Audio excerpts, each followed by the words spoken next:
Miarabantsika amin'ny anaran'i Jesosy Kristy eto velona fiain'i Nazareta. Tonga indray ny fotoanantsika isaorantsika iarahantsika mivavaka sy isaorantsika ny tompo eto. Amen. Mino fa efa vonona koa ny anao tokantrano any. Alleluia. Hampandroso an'i Jesosy amin'ity alina ity. Amen. Alohan'ny hitondrantsika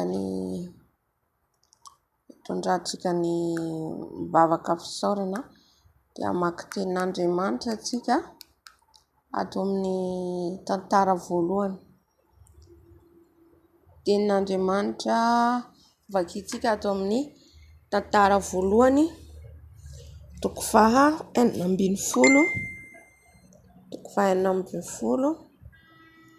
ka hatramin'ny faha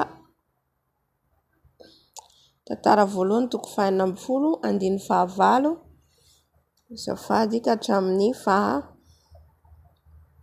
5 ny anaran'i Jesosy. Midira an Jesosy miantsoa ny anarany, ampafantaro ny firenena ny asany, mirao azy mankalaza azy, saintsainy ny fangagana rehetra taony. Atao voareharehanareo ny anaran'ny masina, aoka hifalo ny fony izay mitady an'Andriamanitra. Mitadiava any tompo sy ny heriny, ka tsao mandrakariva ny tavany. Mahatsiarova ny asa mahagaga izay nataony, dia ny fahagagany sy ny fitsarany vavany.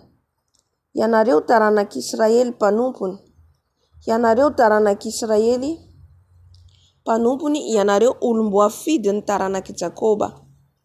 Andriamanitra Andriamanitra izy no andriamanitsika manerana ny tany rehetra ny fitsarany. Tsarovy mandrakizay ny fanekeny dia ilay teny voadidiny ho an'ny taranak'arivo mandimby. Amen. Vavaka antsika hisaotra an'Andriamanitra. Ty fisaorana ty zany dia fisaorana nataon'i Davida. Alleluia. Dia andao koa tsika hisaotra ny Tompo tahaka ny nataon'i Davida eto hoe ny hira izy ho an'Andriamanitra, ny dera izy ny saotra nankalaza an'Andriamanitra no ny soa rehetra ny azony, no ny soa rehetra ny azony tamin'Andriamanitra. Alleluia. Ka andao tsika hisaotra ny Tompo amin'izao fotoana izao, hanome voninahitra azy. Eny Andriamanitra any amin'ny avo indrindra ianao, Andriamanitra ny Abrahama, Isaka, Jakoba, Andriamanitra i Davida. Tompo misaotra anao izahay, mideranao izahay, mankalaza anao izahay fa marina sy masina ianao, marina sy mahery ianao, mahery ny asanao sy ny zava-mahagaga nataonao amin'ny fiainanay. Zany ny isaorana ny anaranao Andriamanitra, zany ny ankalazaina ny anaranao fa tsara loatra ianao sady mpanao ny tsara. Misaotra Tompo fa velonay ny izahay. Misaotra Jesosy satria nomenao hery vaovao indray izahay tamin'ity androandroany ity. Misaotra Tompo, niarovanao anay tamin'ny asa aman-draharaha rehetra izay nataonay tamin'ity androandroany ity.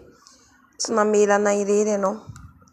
Tsy namelanay irery ianao Jesosy fa teo niaraka aminay amin'izay rehetra nataonay, ka isaorana avy ny anaranao. Isaorana avy ny anaranao ilay mahery sy mahagaga. Misandratra ianao Tompo, misandratra ianao raha io, misandratra ianao.